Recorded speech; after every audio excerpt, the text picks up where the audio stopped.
유명한 설교가 있죠. 찰스 스펄전이라고. 이분이 목사가 되고 싶은 목회자 후보생들에게 강의를 하는데 강의 주제가 설교할 때의 표정 관리 이런 것이었습니다. 이분이 이렇게 말합니다. 신학생 여러분, 천국에 대하여 이야기할 때는 얼굴이 명랑하고 밝은 표정을 하셔야 합니다. 눈동자는 보통 때보다 더 반짝여야 하고 얼굴은 해처럼 빛나야 합니다. 쭉 강의를 했습니다. 표정 관리에 대해서. 그러자 어느 한 학생이 손을 들어서 질문을 하는 것이었습니다. 목사님, 그러면 지옥을 설교할 때는 어떻게 하셔야 합니까? 어떻게 해야 합니까? 그랬더니 이분이 대답했습니다. 그 학생을 보면서 지옥은 그냥 생긴 대로 하시면 됩니다. 그냥 생긴 대로 하면 됩니다. 유머도 들어있기도 하고 또 하나 우리 인생은 가만 그대로 놓고 보면 지옥과 같은 인생의 삶을 지금까지 살아왔고 또 살아가고 있는지도 모릅니다. 슬프고 괴롭고 불행할 일들이 얼마나 많은지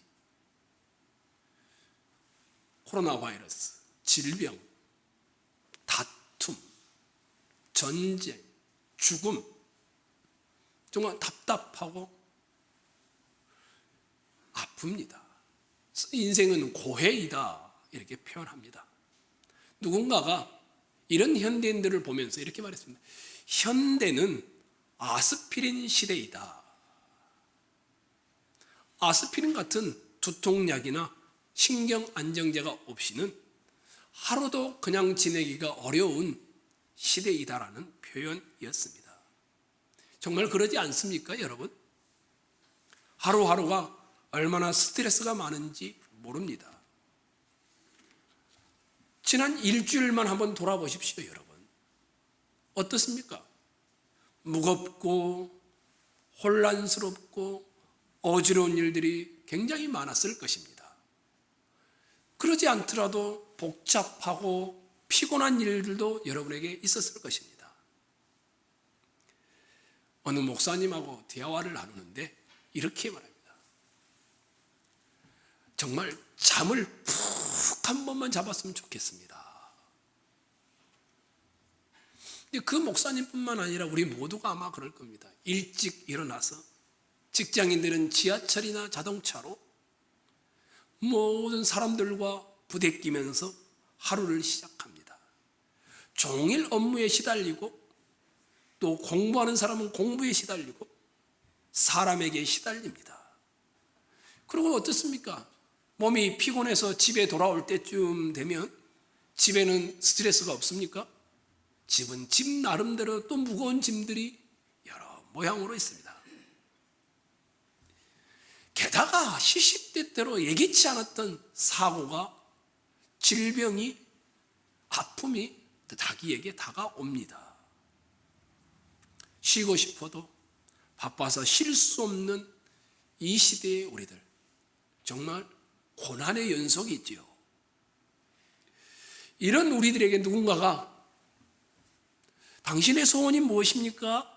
이렇게 물어본다면 거의 대부분이 이구동성으로 여러 가지 말을 하겠지만 그 중에 하나가 평안함입니다.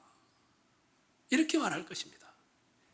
걱정, 근심이 없고 피곤함과 고달픔이 없는, 몸도 쉬고 마음도 쉬고 영혼도 깊은 곳에서 포근한 안식을 누리는 이런 평안이 제일 바라고 소원하는 것입니다. 여기 계신 여러분도 그러지 않습니까? 여기 계신 여러분 모두에게 이 평강이 넘치기를 축원합니다. 정말 그랬으면 좋겠습니다. 여러분 가정에, 여러분 인생에 정말 평안이 넘치기를 간절히 소망합니다. 그런데 우리 인생은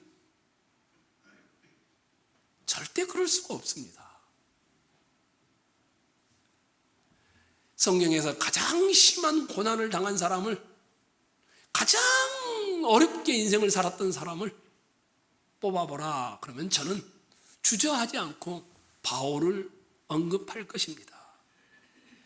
사도 바울은 하나님이 다메섹 도상에서 불렀을 때부터 이렇게 표현했습니다.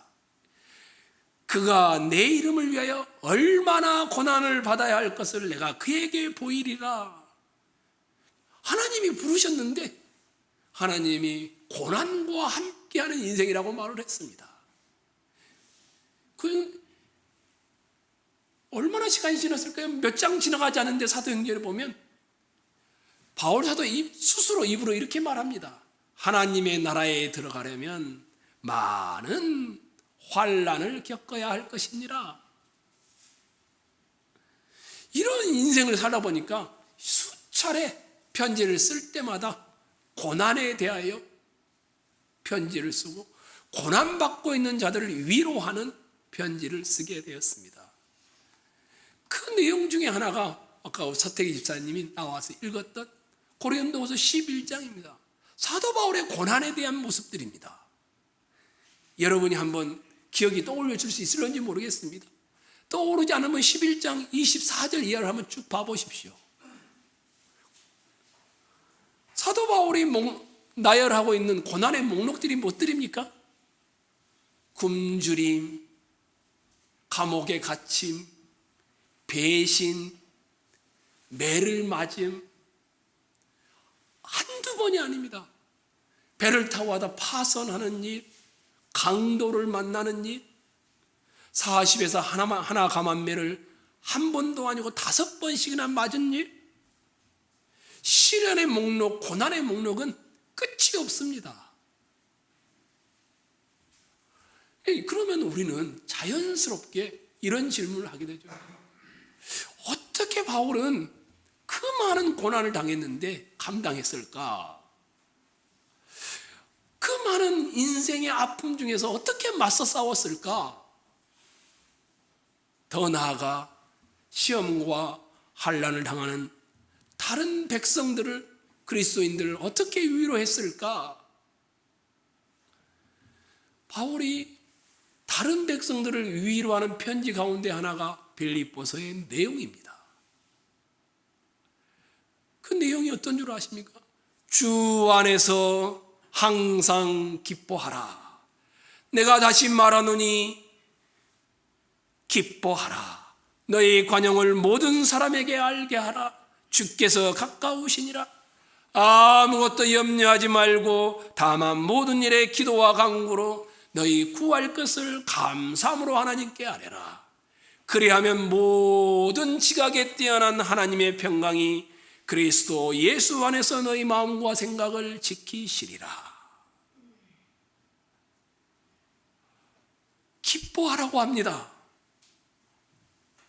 기뻐하는 여러분이 되시길 바랍니다. 다시 말하노니 항상 기뻐하라고 합니다.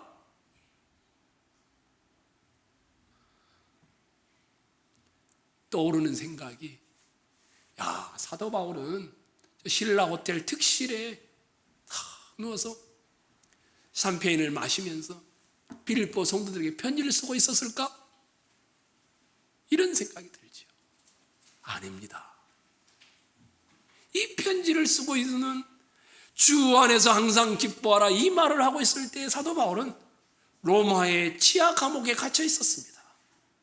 그래서 빌립보서를 옥중서신이다 이렇게 부릅니다.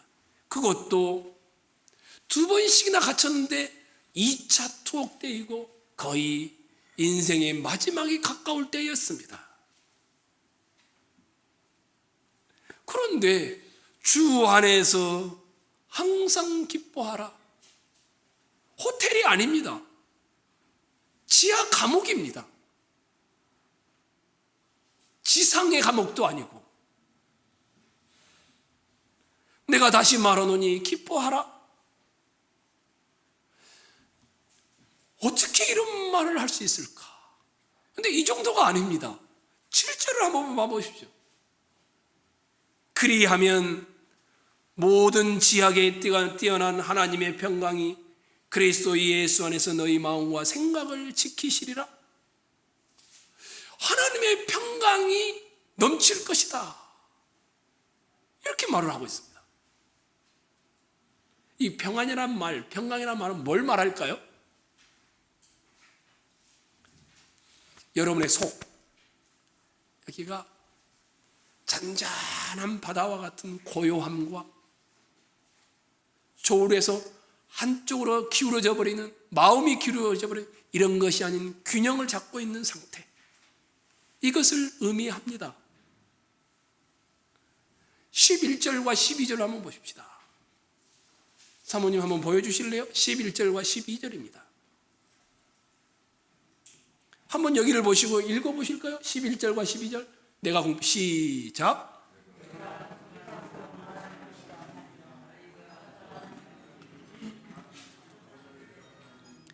나는 비천에 처할 줄도 알고 풍부에 처할 줄도 알아.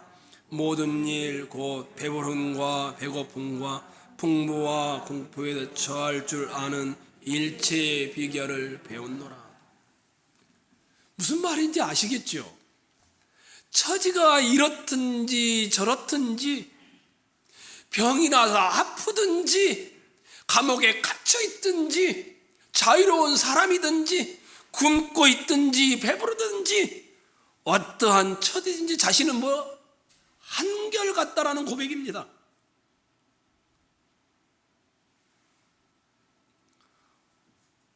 누구나 다 이런 내면의 평안을 원하죠. 그렇죠? 흔들리지 않았으면 좋지 않습니까? 한번 여러분의 일상을 봐보십시오. 매달마다 임금을 줘야 하죠. 청구서가 날라오죠. 사업장에서 경쟁을 해야 하죠. 못살게 구는 상사의 머리를 조아려야 하죠. 데이트를 해야 하죠. 또 남자친구나 여자친구가 없어 홀로 지내야 하죠. 이제 이 정도가 우리에게 아마 현실의 고난일는지 모르겠습니다. 근데 바울은 고문을 당하고 죽음을 직면해 있습니다. 그러면서 빌립보 교회의 성도들을 향하여 편지를 쓰고 있습니다. 그 순간도 지하 감옥에 갇혀 있는 상태입니다. 그런데도 불구하고 사도 바울은 나는 그런 상황 속에서도 미소를 지을 수 있다. 그 비결을 배웠다. 이렇게 말을 하고 있는 겁니다. 얼마나 대단한 평온함인지 알겠습니까? 이렇게 말하는 것이 아닙니다. 내가 원래 좀 터프한 사람이야. 그래서 나는 고문과 죽음에도 미소를 지을 수 있어. 이런 말을 하고 있는 것이 아닙니다. 나는 태어날 때부터 강철 같은 기질을 가지고 태어나서 난 그 덕분에 나는 어지간한 일에는 흔들리지 않아. 이렇게 말하고 있는 것이 아닙니다. 하나님이 나한테 특별한 은사를 줬는데 어떤 일이든지 너무 죽을 것 같은데도 하루만 지나면 다 까먹어버려. 그래서 나는 평안해. 이런 말을 하고 있는 것이 아닙니다. 12절 끝부분을 한번 봐보십시오. 12절 끝부분에 뭐라 되어 있습니까? 일체의 뭘요? 비결을 배웠노라. 배웠다라는 겁니다. 배웠다. 원래 가지고 있는 것이 아니고, 태어난 재주가 아니고, 은사가 아니고 배웠다라는 것입니다. 11절도 한번 봐보실래요? 어떻게 되어 있습니까? 나는 자족하기를 배웠노니. 처음부터 이렇게 성향을 가진 사람이 아니라 배웠다라는 겁니다. 그런 비결을 배운 덕분에 어떤 상황에서도 평정을 가질 수 있다. 이렇게 고백하고 있는 것이죠. 이것이 내면의 고요와 균형에서 오는 평안함입니다. 그런데 이 정도가 아닙니다. 이 하나님의 평강이 말하는 것은 또 다른 것이 있습니다. 7절을 한번 봐보십시오. 하나님의 평강이 그리스도 예수 안에서 너희 마음과 생각을 어떻게 한다고 합니까? 지키시리라. 이 지키다라는 이 표현은 여러분 집에 군인들이 싹 둘러싸고 여러분들을 보호하고 있는 이 군사 용어입니다. 그때 사용하는 단어입니다. 요새나 건물을 지키고 있는 겁니다. 이게 이 지키다는 이 평강이라는 말은 누군가가 내 앞에서 힘이 센 사람이 딱하니 나를 보호해주고 있는 이런 때 쓰는 단어입니다. 이렇게 사도 바울이 말하는 평강은 내면의 고요와 균형일 뿐만 아니라 누군가가 앞에서, 옆에서, 뒤에서, 위에서, 밑에서 지켜주고 있는 임재에 계시는, 함께 하고 있는 여기서 오는 평강을 말하는 겁니다. 보호받고 있다라는 실제적인 이야기를 하는 평강입니다. 제가요, 어제 설교 준비를 하면서 다음 인터넷에 네이버, 그다음에 구글 다 들어가 봤습니다. 그래서 쳤습니다. 키워드를 염려를 이겨내고 두려움을 처리하는 방식, 고난을 극복하는 방식, 그리고 책들을 쭉 소개하는 것들도 다 들어가서 요약본들을 보았습니다. 근데 대부분 다 이렇게 요약해 보면 부정적인 생각을 버리십시오. 생각을 통제하십시오. 긍정적이지 못한 생각은 쫓아내십시오. 이분들이 하는 말이 대부분 다 여기 속해 있습니다. 부정적인 생각을 버리십시오. 생각을 통제하십시오. 긍정적이지 못한 것들은 다 쫓아내버리십시오. 근데 본문은요, 사도 바울은 그렇게 말하지 않습니다. 부정적인 생각을 버리라고 말하는 것이 아니라 뭐라고 합니까? 하나님이 임재하는 것이 평강이라고 말합니다. 9절 후반부도 한번 봐보십시오. 평강의 하나님이 뭐라고 되어 있습니까? 너희와 함께 계시리라. 이게 평강은 뭐냐? 부정적인 생각이 없으면 참 이게 아니라 하나님의 임재임을 말해놓고 있습니다. 그리스도인의 평강은 부정적인 생각을 쫓아내는 데서 출발하지 않습니다. 그랬다가는 나쁜 일을 잠시는 피할 수 있을런지 모르겠지만, 잊어버릴 수 있을런지 모르지만 그것도 잠시뿐일 것입니다. 그리스도의 평강은 그렇게 시작되지 않습니다. 사실을 직면합니다. 문제 앞에 서 있습니다. 삶 속에 들어가서 현실과 맞섭니다. 그런데 이 현실을 넘어서게 하는 살아있는 평강을 의미합니다. 하나님이 주시는 평강은 단순히 긍정적인 생각이나 정신력과는 다릅니다. 당장은 너무 힘들지만 나중에 결국은 다 잘 될 거야, 이 정도가 아닙니다. 내 경험에 비추어 볼 때 보통적인 비극적인 상황에서 때로는 죽음의 골짜기가 나를 몰려왔을 때도 부정행위를 버리면 언젠가는 벗어나게 돼 있어, 이런 데서 오는 것이 아닙니다. 마치 제가 여러분에게 비유를 들자면 이런 겁니다. 여러분 바닷가를 많이 가보셨죠? 근데 비바람이 많이 치는 날 혹시 바닷가를 가보셨나요? 여러분이 폭풍우가 몰아치는 바닷가에 딱 서 있습니다. 폭풍우가 얼마나 산더미 많은 파도가 몰려옵니다. 그걸 지켜봅니다. 저 앞에 조그마한 갯바위가 하나 있습니다. 저 산더미에 나는 파도가 저 갯바위를 탁 치면 저게 이제 깨져버렸구나, 제가 이제 끝났다. 그런데 어떻습니까? 치고 나서 파도가 싹 물러가면 갯바위는 그대로 있습니다. 흔들리지 않은 채 제자리를 지키고 있습니다. 마치 이런 겁니다. 이런 겁니다. 직면했는데 파도가 왔는데 맞았는데 그래도 흔들리지 않는 상태를 말합니다. 모든 지각에 뛰어난 하나님의 평강을 느끼는 이들도 이 갯바위와 똑같습니다. 무슨 날벼락이 떨어지든 절대로 그 발판을 잃지 않습니다. 최고의 본보기가 누구입니까? 사도 바울입니다. 고린도후서 11장 석대 집사님 읽었던 한번 찾아가겠습니다. 11장 고린도후서 11장 25절입니다.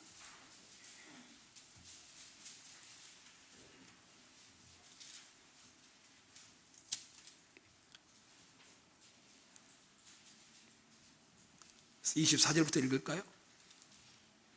24절부터 읽겠습니다. 시작.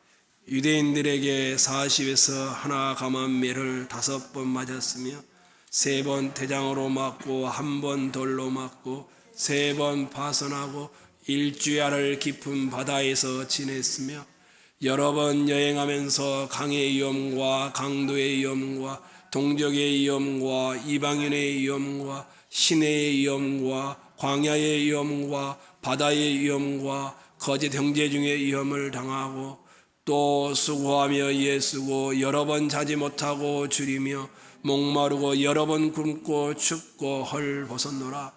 이외의 일은 고사하고 아직도 날마다 내 속에 눌리는 일이 있으니 곧 모든 교회를 위하여 염려하는 것이라.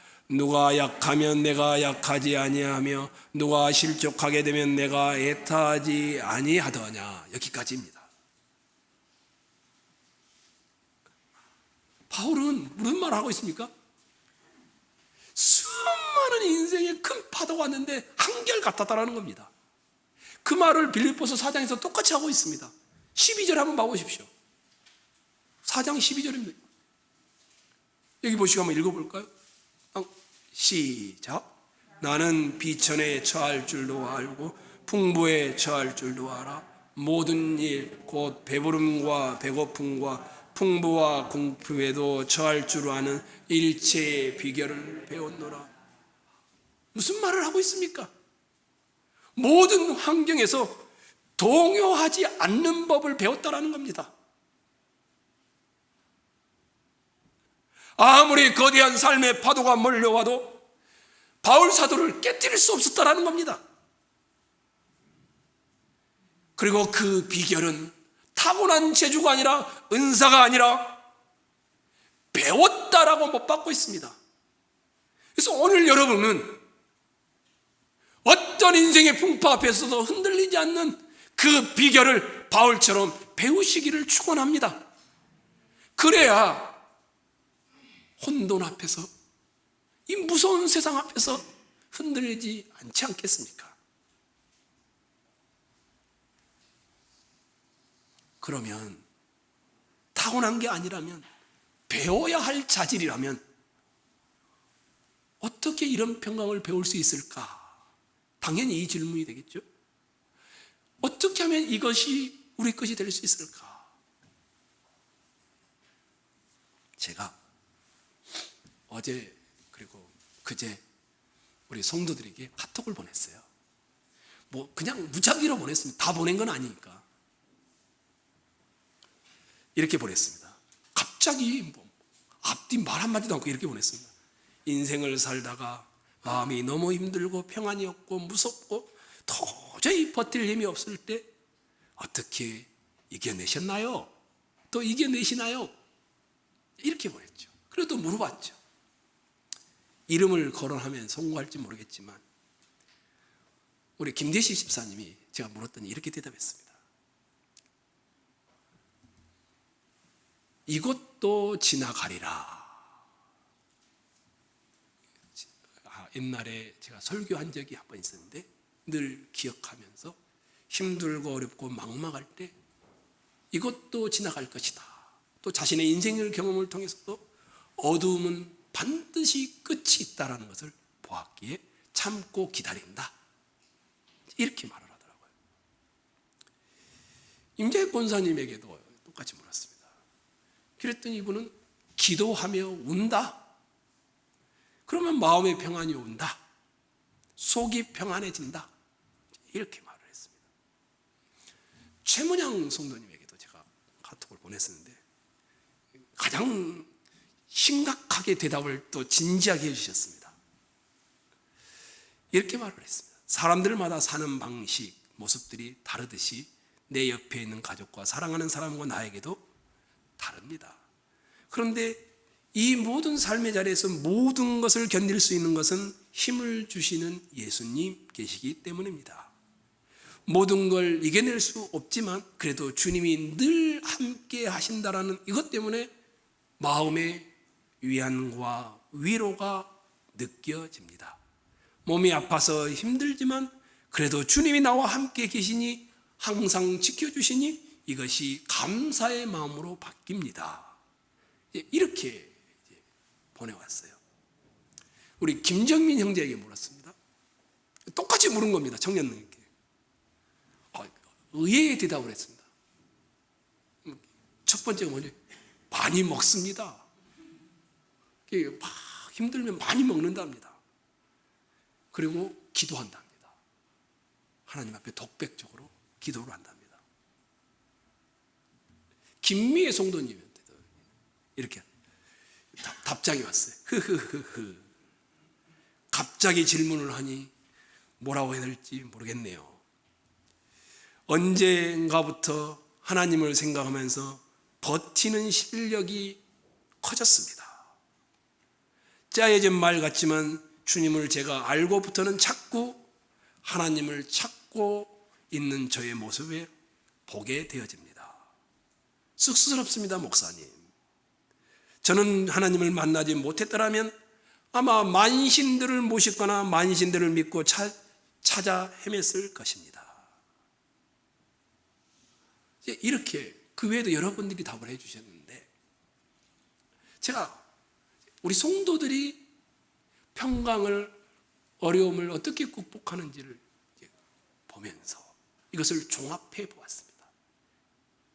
이 종합을 해보니까 딱 하나로 옵니다. 그것이 여러분이 한번 4장 8절과 9절을 봐보십시오. 여러분들에게 지금 무슨 전략을 제시하려고 하는 것이 아닙니다. 평강을 얻으려면 이렇게 하면 된다 이런 것이 아니라 4장 8절과 9절 한번 읽을까요? 읽겠습니다. 시작.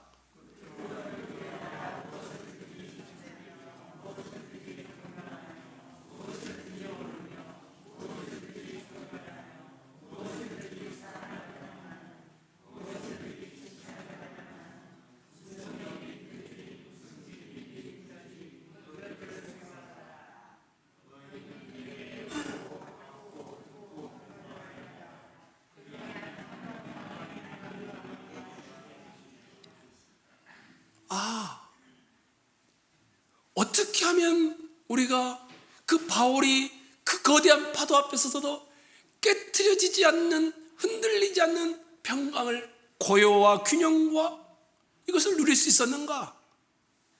4장 8절과 9절을 읽었더니 이것들을 생각하라. 4장 8절 마지막 절에 이것들을 생각하라. 그리고는 9절에 그리하면 평강의 하나님이 너희와 함께 계시리라. 이것들을 생각하라. 그리하면 평강의 하나님이 우리를 지키신다. 이렇게 말을 하고 있습니다.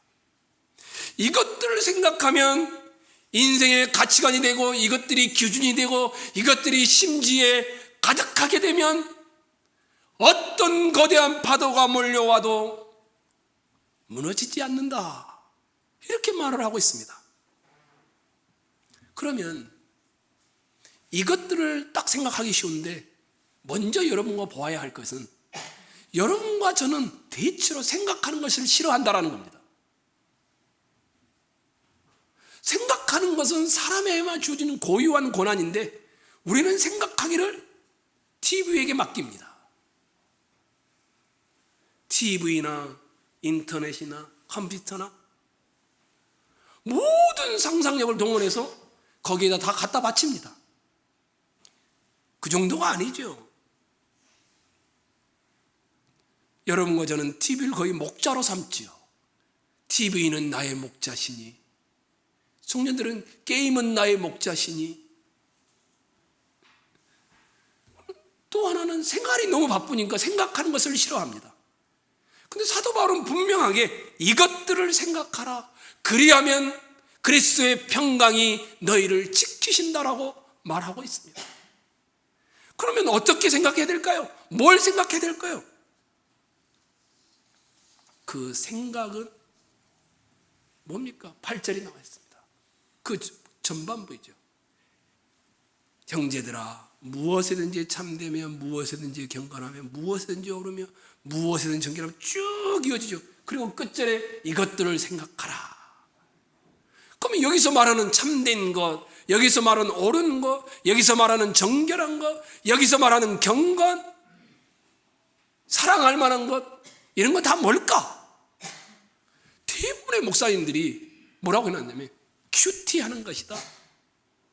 어떤 분은 정신적인 고상함이다. 저는 아니라고 생각합니다. 큐티해도요 넘어집니다. 여기서 말하는 것은 그런 의미가 아닙니다. 여러 단어를 썼지만 로기조마이, 생각하다는 단어입니다. 깊이 구체적으로 계산해 보라는 말입니다. 뭘? 너의 인생이 어디서 와서 어디로 가는지, 삶의 본질이 무엇인지, 이것을 깊이 생각하라 이 말입니다. 8절은 그 말입니다. 스트레스나 걱정이나 염려를 제거하는 처리법을 알려주는 것이 아닙니다. 불행하다고 느낄 때 질문을 던져서 엄청난 파도가 몰려올 때마다, 인생을 살아갈 때마다 내 삶의 의미는 무엇일까? 진정 나는 무엇 때문에 살고 있는 것일까? 삶이란 도대체 무엇인가? 인간은 어디서 와서 또 어디로 가는가? 무엇을 하며 살아야 하는가? 이것을 생각하라는 것입니다. 책들이요, 제가 누군가를 이야기하기는 좀 그렇고요, 유명한 스님이 쓴 책도 그렇고, 긴장을 늦추십시오, 그리고 가던 길을 멈춰 보십시오, 그러면 보이지 않는 것들이 보이고 막혔던 길이 뚫려집니다. 대부분 다 이렇게 합니다. 바닷가에 앉아서 파도를 보면서 걱정이나 부정적인 생각을 아예 날려버리십시오. 가족들이나 홀로 여행을 해보십시오. 마음을 컨트롤해 보십시오. 대부분의 책들이 다 이런 쪽의 이야기들이었습니다. 근데 성경은 그렇게 말하지 않습니다. 인생의 근본적인 질문을 해보라고 말하는 겁니다. 세상 문화는 어떻습니까? 삶의 근본적인 질문을 하면요, 답이 돌아오지 않습니다. 세상은 우리가 우연히 이 땅에 있다고 생각합니다. 죽고 나면 얼마 지나지 않아 모든 사람이 다 잊혀버리니까 사라진다고 생각합니다. 세상이 무너지고 태양이 소멸할 때 모든 것들이 다 허무, 무로 돌아갈 것이라고 여깁니다. 그래서 세상은 바쁘게 움직이는데 무엇을 위해 사는가 절대 묻지 않습니다. 책들도 물어볼 수가 없습니다. 편안하게 즐겁게 쉬십시오. 고난이 닥치면, 어려움이 생기면 그 정도가 그들의 대답입니다. 그런데 사도 바울은 그 감옥에서 있으면서 항상 기뻐하라, 다시 말하노니 기뻐하라, 하나님의 평강이 너희를 지키신다라고 말합니다. 정반대로 말합니다. 삶의 커다란 이슈들을 생각하라는 것입니다. 로마서에도 이렇게 나오죠. 8장에 생각하건대, 생각해 보라는 겁니다. 현재의 고난은 아시죠? 장차 우리에게 나타날 영광과 좋게 비교할 수 없도다. 생각해 보라는 겁니다. 현실을 어떻게 이길 것이냐? 생각해 봐라. 장차 있을 영광을 생각해라. 그러면 현실은 거센 파도처럼 와도 그리 문제가 되지 않는다.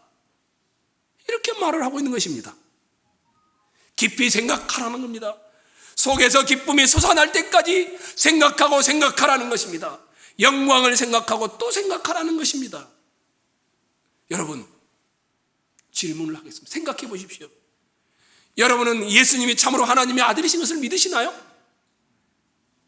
정말 이 세상에 오셔서 인류를 위해 돌아가시고 나를 사해해 주셨고 다시 살아났음을 믿으시나요? 하늘로 올라가셔서 하나님 우편에 앉아 계심을 믿으시나요? 우리를 위해 한없는 고난을 견디시고 언젠간 우리들을 하나님 그분에게로 데려가셔서 우리의 눈에서 눈물을 다 닦아주실 그분을 믿으시나요? 언젠가는 대역전의 날이 일어날 것이며 새하늘과 새 땅이 있어서 우리에게 정말 완벽한 세상이 올 날을 믿으시나요? 이런 것을 생각하라는 겁니다. 그러면 오늘 현실의 고난을 흔들리지 않으며 걸을 수 있다는 것입니다. 이게 다 사실이 아니라면, 여러분이 믿지 않고 있다라면 고작 해야 80년, 90년 살다가 썩어 없어질 것입니다. 여러분이 알고 여기서 맛보는 행복이라 해봐야 정말 티끌과 같은 것에 불과할 것입니다. 예수님이 보좌 위에 앉아서 우리를 위해 만물을 다스리거나 지금 우리가 여기서 누리고 있는 행복은 하늘과 땅 차이도 비교할 수가 없을 것입니다. 둘 중에 하나를 선택하라면 어떤 걸 선택하시겠습니까? 바울이 무슨 이야기를 하고 있는지 아시겠습니까? 여러분에게 만약에 평강이 거의 없거나 전혀 없다라면 여러분은 생각하지 않기 때문입니다. 여러분의 평강이 훈련되지 않고 있기 때문입니다. 여러분, 산을 좋아하시나요? 산의 정상에 올라가서 한번 여러분의 인생을 돌아보십시오. 내가 걸어왔던 길, 굽이굽이 막혔던 길을 뚫었을 때 그때 만났던 사람들, 관계를 맺었던 것들, 건너온 개울들, 넘어온 등성들, 거쳐온 마을들, 사방이 탁 트인 높은 곳에서 보면 어떻습니까?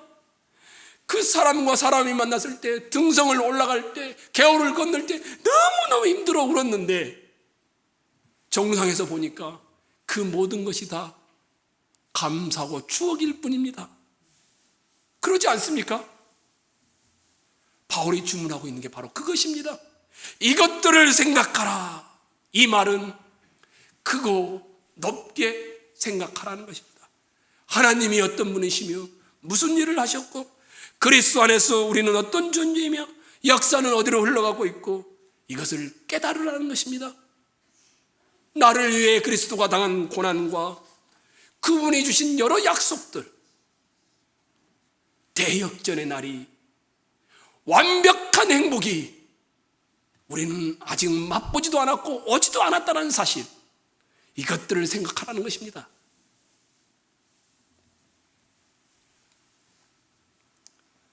성도 여러분, 혹시 송명희 시인을 아시나요? 아시죠? 이따 집에 가셔서 유튜브에 동영상을 한번 쳐보십시오. 송명희 시인, 교회 가서 간증하는 장면들이 나옵니다. 이분이 내성마비인 거 아시죠? 전신이 다 불수입니다. 전신 불구이죠. 이분이 말을 해도 잘 우리가 못 알아들을 정도 그런 분이시죠. 근데 이분이 간증을 하는 내용 중에 나는 좋아요, 나는 기뻐요, 주님 때문에 좋아요. 아니 내성마비에다가 전신불구에다가 그런 분이 너무 좋고 너무 기쁘고 너무 감사돼요. 저는 이게 바로 하나님의 평강이 임한 자의 모습이라고 생각합니다. 나 가진 재물 없으나, 나 남이 가진 지식 없으나, 나 남에게 있는 건강 있지 않으나, 나 남이 없는 것 있으니, 나 남이 못 본 것을 보았고, 나 남이 듣지 못한 음성 들었고, 나 남이 받지 못한 사랑받았고, 나 남이 모르는 것 깨달았네. 나 남이 없는 것 갖게 하셨네. 그게 하나님이라고 말합니다. 성도 여러분, 정상에서 사방을 다 바라보듯이 크고 높고 깊게 여러분의 인생을 생각하십시오. 그러면 오늘 현실에 닥친 고난의 문제들은 거대한 파도가 와서 여러분을 깨뜨릴 것 같지만 흔들리지 않고 서 있을 것이며 우리는 우리의 길을 걸어갈 수 있을 것입니다. 내가 확신하노니 사망이나 생명이나 천사들이나 권세자들이나 현재일이나 장래일이나 능력이나 높음이나 기쁨이나 다른 어떤 피조물이라도 우리를 우리 주 그리스도 예수 안에 있는 하나님의 사랑에서 끊을 수 없으리라. 우리가 그런 존재입니다. 어떤 것도 여러분과 저를 방해할 수 없습니다. 이 그리스도의 평강이 여러분과 여러분 가정과 여러분의 인생의 자리에 넘치기를 축원합니다.